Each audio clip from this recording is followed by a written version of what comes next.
ગુજરાત 18 લાઈવમાં આપનું સ્વાગત છે। વડોદરાના રેસકોર્સ ખાતે આવેલ ઇન્દ્રપ્રસ્થના રાજાનું વિસર્જન કરાયું, સાથે જ પ્રજા માટે કૃત્રિમ તળાવની વ્યવસ્થા પણ કરવામાં આવી। છેલ્લા 11 વર્ષથી પોતાની સોસાયટીના પ્રાંગણમાં ઇન્દ્રપ્રસ્થ યુવક મંડળ દ્વારા શ્રીજીની સ્થાપના કરવામાં આવે છે।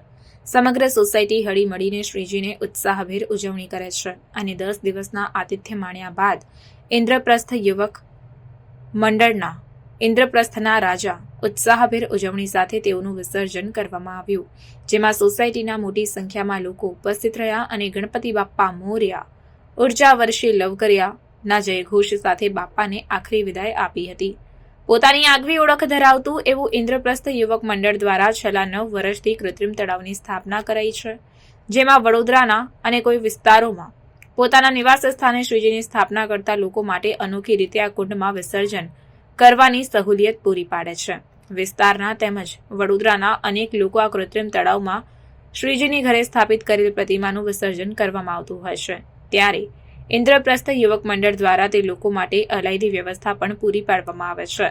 ઇન્દ્રપ્રસ્થ યુવક મંડળ દ્વારા માટીની શ્રીજીની પ્રતિમા માટે ઉત્તમ વ્યવસ્થા કરવામાં આવી છે। જ્યારે માટીની પ્રતિમા પાણીમાં વિસર્જિત કરવામાં આવે છે, ત્યારે ફિલ્ટરેશન પ્લાન્ટ દ્વારા માટી અલગ કરી પાણી ફરીથી વાપરી શકાય તેવી ટેકનોલોજી શોધી કાઢવામાં આવી છે। જ્યારે પોતાના શ્રીજીની પ્રતિમા પર પુષ્પ તેમજ પુષ્પહાર એટલે કે નિર્માલ્યને પણ સૂકા અને ભીના સેગ્રીગેશન સાથે તેમાંથી ખાતર બનાવવાની પદ્ધતિ શોધી કાઢી પર્યાવરણલક્ષી કાર્ય કરવામાં આવે છે। જ્યારે વડોદરાના પોલીસ કમિશનર પૂર્વ સાંસદ રંજનબેન ભટ્ટ ઉપસ્થિત રહ્યા હતા અને આરતી કરી હતી। સાથે જ ગણપતિ બાપ્પા મોર્યા, અગલે બરસ જલ્દી આવજો તેવા નારા સાથે શ્રીજીનું વિસર્જન કરાયું હતું। ઇન્દ્રપ્રસ્થ યુવક મંડળ દ્વારા આયોજિત ગણેશ વિસર્જનના કાર્યક્રમમાં આપણે ભાગ લીધી છેલ્લે મહામંગલતી કાર્યક્રમમાં। આ એક એવા જગ્યા છે જેમાં ગણેશ મૂર્તિના સ્થાપનાથી માંડી આજે વિસર્જન સુધીના તમામ પ્રક્રિયાને એક આધુનિક કાર્યપદ્ધતિથી ઇકો ફ્રેન્ડલી તરીકેથી આયોજન કરેલ છે। જે તમને જોયું કે મૂર્તિ અને આના આખું શૃંગાર, પછી એમના 56 ભોગનું નૈવેદ્ય અને આજે વિસર્જન માટેના એમના આર્ટિફિશિયલ પોન્ડ, એમના જ કાર્યકરો, વોટર રિસાયકલિંગ પ્લાન્ટ અને જે વેસ્ટ મેનેજમેન્ટ પ્લાન્ટ તમામ લગાડીને એન્ડ ટુ એન્ડ સોલ્યુશન આપણે કરી છે। આ એક ઉદાહરણરૂપ છે। પછી આપણે શહેરના જે આજે વિસર્જન છે, આ તો એક સેલ્ફ કન્ટેન્ડ એક લોકેશન માટેના આ સોલ્યુશન છે। સમગ્ર શહેરમાં આપણે ઇકો ફ્રેન્ડલી તરીકેથી વિસર્જન થઈ શકે તે માટે આર્ટિફિશિયલ પોન્ડનું આયોજન કરી છે। તો નવલખી, દશામા, સમા, માંજલપુર, આપણે ખોડિયારનગર, SSV2 આ બધા વિસ્તારોમાં લેપ્રસી ગ્રાઉન્ડ, તો ગણેશ મંડળના સ્ટાર્ટિંગ પોઈન્ટથી માંડીને સમગ્ર રૂટ ઉપર અને આર્ટિફિશિયલ પોન્ડ ઉપર પોલીસની હાજરી રહેશે। આપણા તમામ સુરક્ષા વ્યવસ્થા ગોઠવાઈ ગઈ છે। મને વિશ્વાસ છે કે બપોરથી શરૂ થનાર વિસર્જન કાર્યક્રમ મોડી સાંજ સુધી શાંતિપૂર્ણ માહોલમાં સંપન્ન થશે।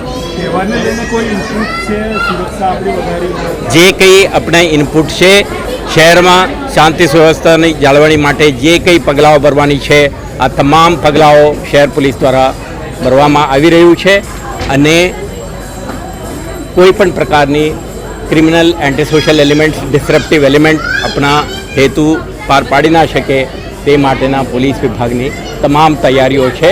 સુરક્ષિત માહોલમાં શ્રીજીનું વિસર્જન પ્રક્રિયા સંપન્ન થશે। આભાર। ઇન્દ્રપ્રસ્થમાં ગણપતિનો ઉત્સવ જે હોય છે ને એ દર વર્ષે અમારા માટે ખૂબ જ હર્ષ અને ઉલ્લાસનો મહોત્સવ હોય છે। 10 દિવસ અમારા માટે અમને એવું લાગે છે કે અમારા ઘરના એક વ્યક્તિ પાછા અમારી સાથે આવ્યા છે અને અમને એમની સાથે રહી રહ્યા છે। આજે પણ અમને થોડું દુઃખ થાય છે કે બાપા જઈ રહ્યા છે, પણ ગણેશ જેટલા પણ ભક્તો છે એ બધાનો ઉત્સાહ જોઈને અને અમારું જે ઇકો ફ્રેન્ડલી કુંડ છે આ જ્યાં દર વર્ષે અમે બાપાને વિદાય આપીએ છીએ, એમાં વડોદરાવાસીઓનું જે પાર્ટિસિપેશન રહ્યું છે આ વર્ષે અમારા માટે બહુ જ હર્ષ અને ઉલ્લાસની વાત છે। આ વર્ષે સ્પેસિફિકલી અમે લોકો એક નવો ફિલ્ટરેશન પ્લાન્ટ બેસાડ્યો છે કે જેમાં માટી અમે બહાર કાઢી લઈએ અને પાણીનું અમે રેઇન વોટર હાર્વેસ્ટિંગ કરીએ, પાણીની વેસ્ટેજ ના થાય અને જે પણ નિર્માલ્ય છે એને અમે ખાતર બનાવીએ છીએ। એટલે આ વર્ષ અમને બહુ જ સારું લાગે છે કે આવું બધું થયું છે। દેવાંશ શાહ।